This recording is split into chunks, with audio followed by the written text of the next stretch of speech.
অনন্ত অসীম প্রেমময় তুমি, বিচার দিনের স্বামী।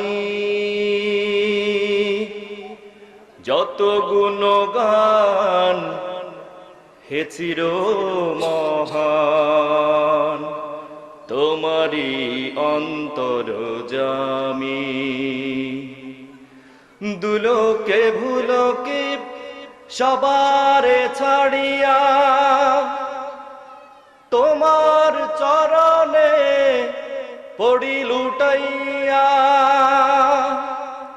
তোমারি সকাশে যাচি হে শকতি, তোমার করুণা কামি। আউযু বিল্লাহি মিনাশ শাইতানির রাজীম। বিসমিল্লাহির রহমানির রহিম। ইন্নাল্লাযীনা ফাতানুল মুমিনিনা ওয়াল মুমিনাত।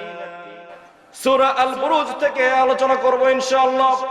আনুল কারীমের 85 নম্বর সূরার 10 নম্বর আয়াতে কারিমা তেলাওয়াত করেছি, যেখানে আল্লাহ তাআলা বলছেন, নিশ্চয়ই মুমিন এবং মুমিনাতদের সঙ্গে যারা শত্রুতা পোষণ করবে, দ্বীনি কাজে যারা বাধা প্রদান করবে, ইসলামের দাঈ যারা তাদেরকে যারা কষ্ট দিবে, তাদের সাথে শত্রুতা পোষণ করবে, মনোমালিন্যতা ভাব সৃষ্টি করবার জন্য চেষ্টা করবে, ও নবী তাদেরকে আপনি জাহান্নামের সুসংবাদ দিয়া দেন। নাউযুবিল্লাহি মিন যালিক।